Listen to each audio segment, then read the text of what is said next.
Thank you. I need to begin by apologizing for appearing here under false pretenses. Those of you who follow Inside Higher Education or other education journals may have noticed a December 30 story that reported my being denounced as an imperialist at the Modern Language Association's delegate assembly, so apparently we are all brothers and sisters under the skin.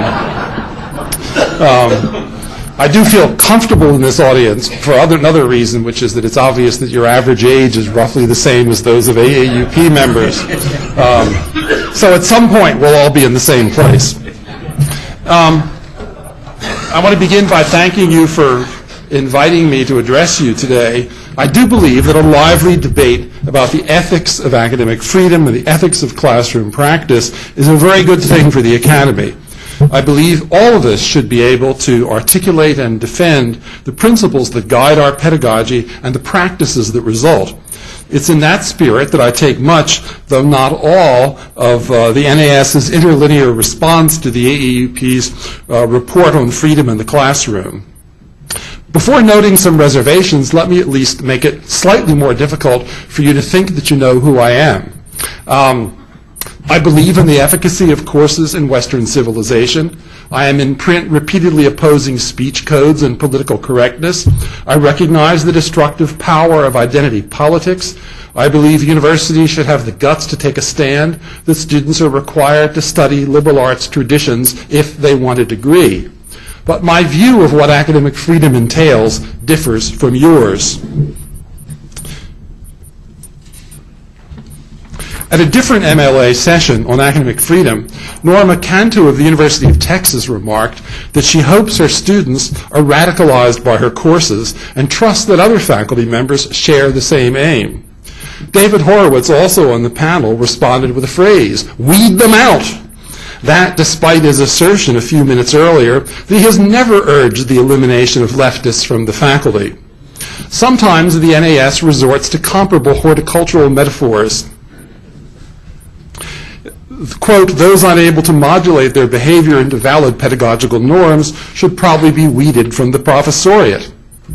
Given that our mechanisms for evaluating pedagogical performance can change, perhaps I can excuse for not being altogether reassured by the NAS's invocation of the normal procedures of the university. Having in the course of my career conducted thousands of interviews with people who lived through the 1950s, I have some awareness of how weeding is done. No one, NAS assures us, is attempting to purge the left from today's campuses. Perhaps not. But they are surely trying to discredit them, counter them, restrict their academic freedom, selectively root out those committed to progressive pedagogies, and obviously reduce the likelihood that more progressive faculty will be hired. Meanwhile, in areas like Middle East studies, we've seen organized efforts to deny tenure to leftist faculty. Horowitz claims that he's simply appealing to our better natures with his implicit threats of chemical warfare, weed killer for the professoriate. He's essentially running a kind of bait-and-switch operation with a mask of reasonableness aimed at luring us into sanctioning reprisals. Some of the same mix of conflicted impulses runs through NAS's manifesto. Thus, the assertion we have called primarily for good institutional self-governance is followed by a qualification. The state has a legitimate role to play, at least with respect to public institutions of higher learning. And, of course, you have praised legislative hearings into possible political bias in the classroom. Perhaps one may be forgiven for suspecting that these declared aims are shaped by what is in fact politically possible. And if you could get more done legislatively, you'd be happy to endorse it. I don't myself share Norma Cantu's radicalizing goals because 40 years of teaching persuades me that they're unachievable. I find that most undergraduates arrive on campus now with fairly well-formed political beliefs. I am simply interested in putting progressive, radical, and indeed conservative views before them, but the students drawn to my views are almost always those who already share them. Beyond that, I could care less whether my classes convert or persuade them. I put out ideas for consideration, they can take them or leave them, then we each get on with our lives. At the same time, my classes are pervasively political, and I would ask you to give some attention to why that's the case. It's because of what I teach.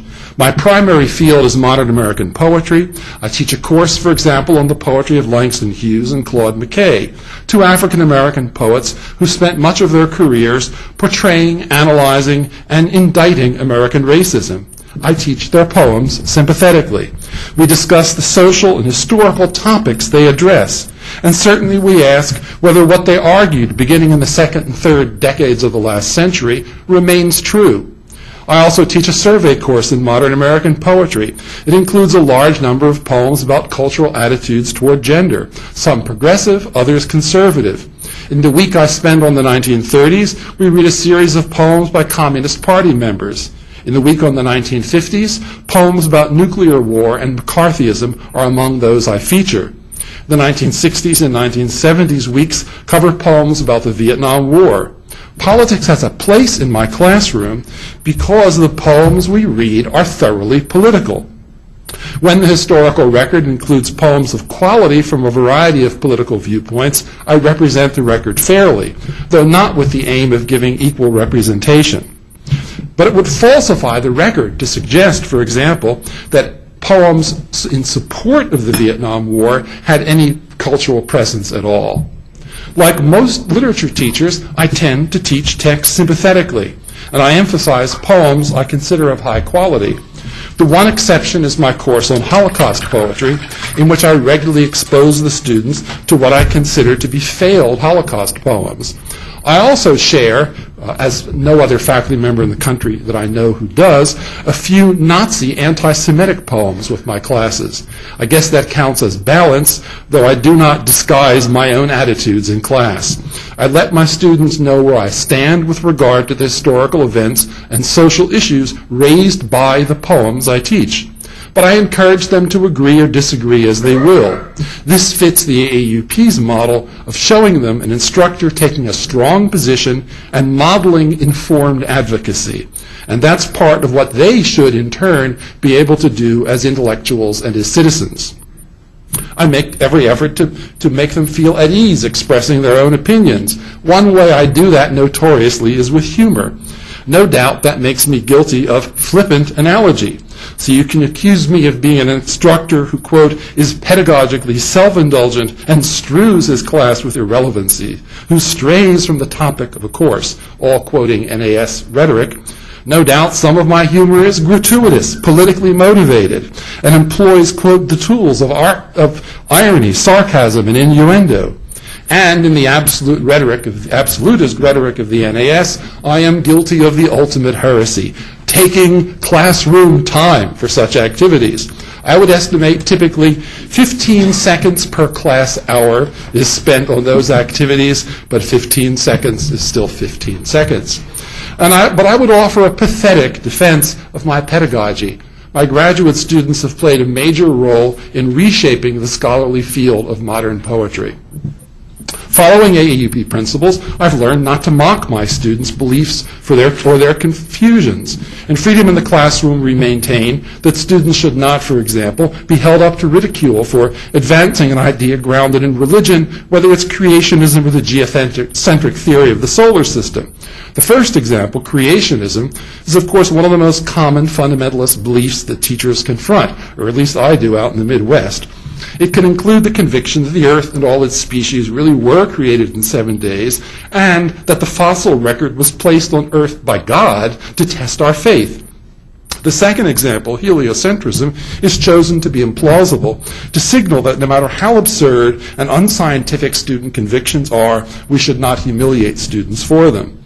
Last year, I was presented with the following question, quote, my minister says every August the university administration turns the campus over to witches' covens.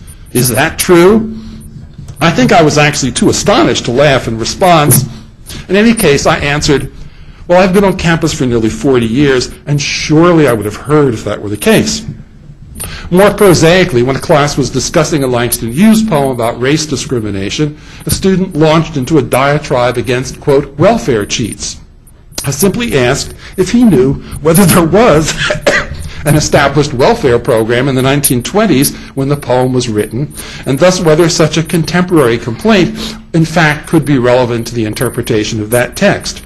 having restrained myself in the face of challenges like these, it's pretty easy for me to avoid criticizing students for their own political beliefs, a minor matter in this context. I've begun by relating these elements of my personal story because there are thousands of such faculty out there. The NAS has a much easier task ignoring our individual stories and demonizing hordes of anonymous progressive faculty by imagining we are misusing the classroom. Classroom practice is not only context-specific and a function of each faculty member's aims and beliefs, but also a function, as we all know, of the relationship between a faculty member and students that develops over a course of a semester. If we want to engage in a serious, well-informed, and professional conversation about the role and status of political observations in the classroom, we need to deal with the specific character of individual faculty practices. That requires input from the faculty members themselves, not simply the scorched earth slander David Horowitz employed in The Professors, or the exceptionally crude and dishonorable yellow journalism of ACTA's How Many Ward Churchills. I regard ACTA's intervention in this debate as the single most irresponsible action in more than a decade, since so much of Ward Churchill's professional history makes him an exceptional, not representative figure. Not only because his little Eichmann's remark was so over the top, but also because his professional integrity has been seriously questioned by faculty review committees and indeed by press reports of other activities that the faculty review committees never even considered. But I don't always find NAS's tactics inspiring either. The response to freedom in the classroom lambastes the AEUP for failing to thoroughly investigate the prevalence of classroom political remarks, even though your body of evidence is limited to a handful of anecdotes from among millions of students. In what is surely one of the most hollow rhetorical gestures in this whole cultural struggle, NAS trumpets, "The absence of evidence is not evidence of absence." The AEUP has no interest in wasting its time on this Orwellian wild goose chase. The most widely criticized passage in Freedom in the Classroom is one where we allow that an instructor teaching Melville's Moby Dick might compare Ahab with George Bush. Given that the captain of a ship might well be a figure for the head of the ship of state, the analogy is unsurprising. But more seriously and more importantly, the comparisons between Ahab and Bush already exist in numerous examples of Melville scholarship. In other words, the scholarship on Moby Dick makes the comparison. So do you believe that classroom faculty should be prohibited from commenting on published scholarship in the field? I don't see how you can extricate yourself from that one. The possibility that a comparison like that might provoke a rich discussion has meanwhile been demonstrated by over 100 comments provoked by a Stanley Fish column on the same subject in the online version of the New York Times. The dialogue, with nearly 150 people responding about the George Bush comparison, creates a wonderful cyberspace classroom. There are also, I think, some real cheap shots in the NAS report.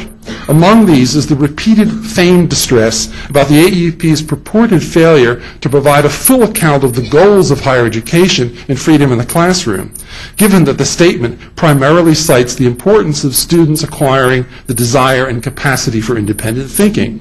But the AEUP statement was not intended to lay out all of higher education's aims. That would have required a long document of its own, not one focused on faculty rights and responsibilities.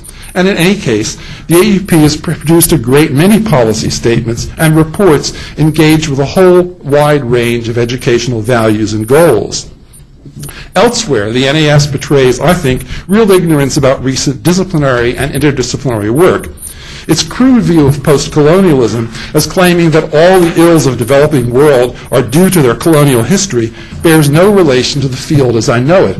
Post-colonialism is, first of all, a neutral historical category, referring to the decline of colonial empires over the last centuries and more, and the reconstitution of nations and cultures under those conditions. The field acknowledges the varied mixture, in fact, of affinity and resistance toward their colonial past that still shapes some of these countries.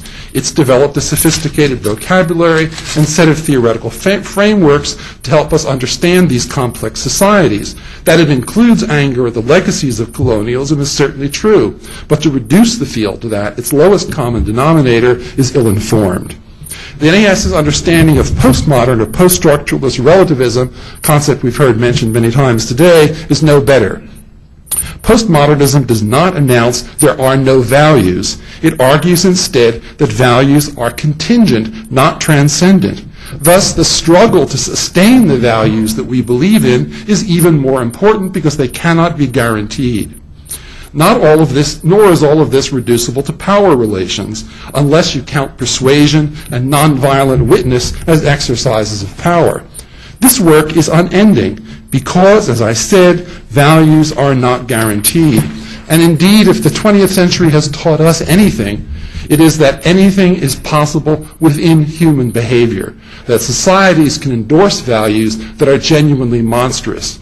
Relativism reminds us that only continuing work and education can sustain human decency. That said, I do think NAS raises some real and substantive issues for discussion.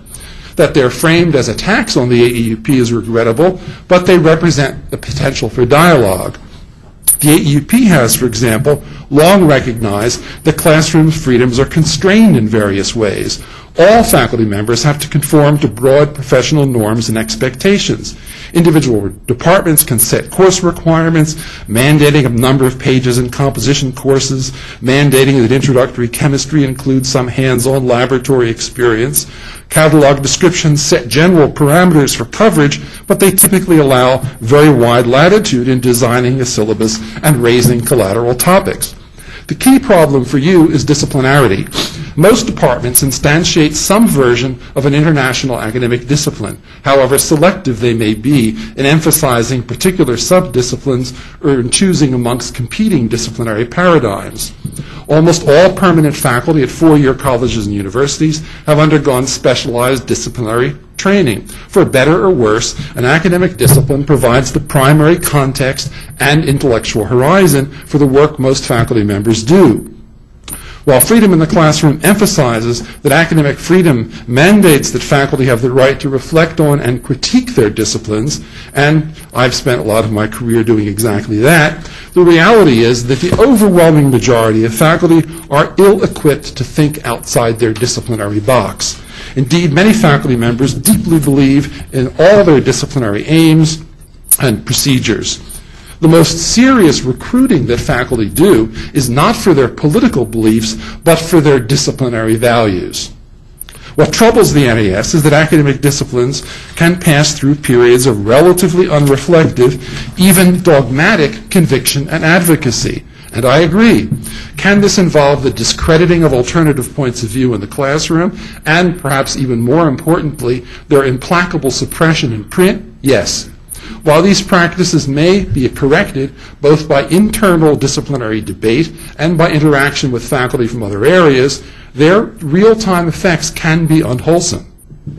The NAS adds that the standards for what counts as truth within disciplines vary widely, especially when the humanities and social sciences are compared with hard science disciplines. Some of the disciplinary critiques leveled by conservatives have, in my view, either been poorly informed or based in ideological bias. Thus, David Horowitz regularly attacks women's studies for teaching the theory that gender is socially constructed as a fact. He seems unable or unwilling to distinguish between physical differences between men and women and the cultural meaning and understanding of those differences. In my view, and the view of many others, all human understanding is culturally constructed. We have no unmediated access to any facts. So consequently, I teach the cultural construction of gender as true, just as I teach the cultural construction of all meaning as a fact of human life. But my students are free to disagree. I advocate for this view as the AEUP allows, not only because it's what I believe, but also because my students should see how I arrive at and account for my intellectual commitments. And as an afterthought, I would add that Horowitz's belief that women are less adept at math and music is a good example of a culturally constructed conviction, not one based, as he believes, on the physical difference between men and women. In my own version of disciplinary confusion, the NAS observes that, quote, it is indeed indoctrination to teach women's studies students that women are universally oppressed by patriarchy. That's a monolithic view that helped create women's studies as a field in the 1970s, but has not dominated the field for at least 20 years, but you're still complaining about it. The change in the field was highlighted by an historic conference on pornography at Barnard in 1983, and it's been signaled at the departmental level by adding gender to program titles. Some gender studies programs are now headed by men, something that would have been, I think, completely impossible in the 1970s. Disciplines thus can be self-healing. They can evolve past periods of ideological restraint. But a period of inflexible and oppositional conviction is sometimes necessary to a field's development. But academic disciplines can be coercive enterprises. Contrary to NAS's train of thought, however, they enforce paradigms mostly by rewarding rather than punishing their members and students. Rewarding conformity to disciplinary norms and expectations, as Michel Foucault has helped show us, is in fact the most effective strategy. Affirmation, not ridicule, is the weapon of choice. While the AAUP in turn can work to curtail ridicule and to protect the freedom to disagree, there is precious little we can do to relieve the power of affirmation and reward. Disciplinary training opens intellectual opportunities, but it also generates intellectual excitement and agency, but at the same time it closes off options and curtails dissent. That's its core politics. Politics in the narrow sense of supporting attitudes conventionally identified as political is a very small part of this pattern, though in a much broader sense, the politics of disciplinarity is pervasive. The NAS has chosen to ignore the pervasive politics of disciplinarity because its selective critique of academic disciplines is itself a thoroughly political construct. What about the philosophy departments that teach only Anglo-American philosophy and powerfully disparage those students who develop an interest in continental philosophy? What about the psychology departments so embedded in a positivist ideology that their faculty have effectively disavowed belief in human consciousness? What about the political science departments whose constricted view of modernization led them for decades to endorse only AID models for development? What about the sociology departments so committed to quantitative research that they suppress student curiosity about qualitative sociology? I sometimes feel as a result that dealing with the NAS is like confronting a claque of Iranian mullahs who are paradoxically resentful of modernity but committed to bowing 5 times a day toward Wall Street, or the ruins of Wall Street. Indeed, disciplinary bias can become political in the more narrow sense. How many business schools give balanced treatment to the benefits of unionization? How many economics departments, we just heard this issue, offer introductory courses with a healthy and, one may say, timely skepticism toward free market principles instead of effectively exporting a supply and demand gospel worldwide? Despite all of this, NAS thinks women's studies as the great threat to intellectual openness. Pressure on academic disciplines to reform themselves is appropriate, necessary, but the NAS's roster of problem disciplines is inadequate. Yet disciplines are for the foreseeable future the only real models for organizing faculty we have. Thus, freedom in the classroom relies on disciplinary consensus as a guide to what faculty can require their students to master, what students have to comprehend and apply. Disciplinarity is also a guide to what many faculty members may well believe about their subject matter. While one might prefer greater skepticism and reflexivity about disciplinary consensus, my view is it's unrealistic to mandate it. Those dour attitudes toward disciplinarity and its effect on colleagues may not reflect the views of my AAUP colleagues, but they help explain why I am willing to endorse the cold realism of freedom in the classroom on this count. I agree with NAS that accepted as true within a relevant discipline is not the same as true. And we've deleted, the AAUP has deleted the words "as true" from the phrase. It's also worth considering what it means to claim, as NAS does, that some disciplines have much stronger epistemological warrant than others. But epistemological warrant, alas, is also culturally constructed and managed, not an absolute ontological condition. Given that academic freedom is grounded in professional training and expertise, reliance on disciplinary consensus to judge faculty appointments, tenure decisions, curricular design, and much of classroom advocacy may simply be unavoidable. The AAUP is not arguing for disciplinary infallibility, to cite NAS's clever but overheated phrase. It is simply recognize how academic knowledge is organized and administered. Meanwhile, both the AAUP and the NAS urge tolerance of and encouragement of dissent. Yet administrative judgments made outside disciplinary norms are more likely to be arbitrary. But we all pay a price for the highly departmentalized organization of the modern university. Despite these reservations, I endorse many of my discipline's values. But the only relentless recruitment I do is not for leftist politics, but for the love of poetry. At the immediate functional level, academic freedom serves as my assurance that I can do as I choose in my teaching and research. No doubt that arrogant definition will light vengeful fires in some hearts. Yet it is marked by cultural, professional, disciplinary, and psychological constraints that would take a lifetime to unravel. My desires do not arise independently. Most of what I want to do in the classroom grows out of decades of disciplinary and institutional involvement. I spend the overwhelming amount of class time simply analyzing texts.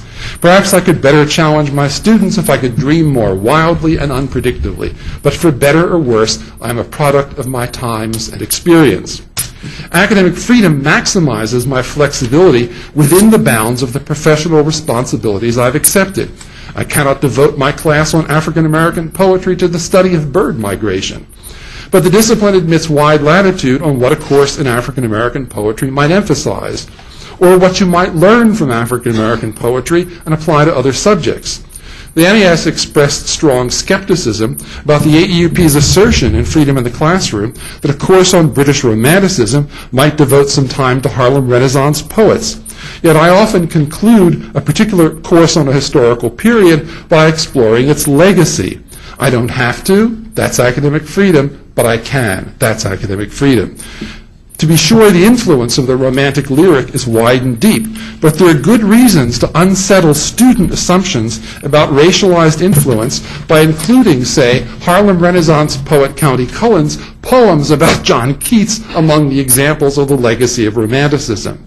NAS's bluster on this issue represents an argument conducted in ignorance and bad faith.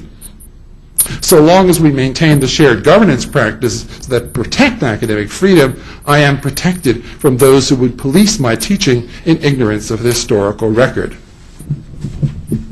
When I debated David Horowitz last in February in Oregon, some students testified on film that they had noted one clear example of faculty bias, quote, disrespect for Fox News. David allowed that this was the worst example of political bias in the academy he had ever encountered. I'm obviously missing something. Disrespect for Fox News represents for me the exercise of something like the minimal intellectual and cultural judgment required of someone expecting to stand before the classroom. But I am protected in this disrespect by academic freedom. These functional examples do not in themselves exhaust the complexity or flexibility of the concept, which has in many ways continued to evolve over the last 100 years. Academic freedom exists in differential relationships with a series of other concepts, discourses, and cultural domains. It is of necessity re-articulated to new challenges, new technologies, and indeed to new historical conditions. It has legal, professional, institutional, and symbolic meanings that cannot easily be encapsulated by a single definition.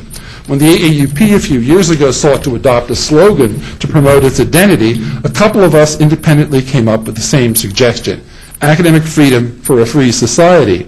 We weren't alluding to its legal status. We were invoking its cultural and political meaning. The slogan awarded the concept of academic freedom links with other aspirational elements of American history and culture. It suggested that academic freedom has a fundamental relationship with the Declaration of Independence and with the Bill of Rights. It asks us to reflect on how academic freedom helps preserve our other freedoms, however imperfectly they may be realized. And indeed, the Supreme Court has declared it a special concern of the First Amendment. Like Stanley Fish, I would argue that absolute academic freedom doesn't exist, just as absolute freedom of speech does not exist. But that does not mean that these concepts don't serve tremendous cultural use and have tremendous cultural value. I'm here to assure you that the AEUP exists to help defend those values, and I urge you to join us in helping us to do so. Thanks.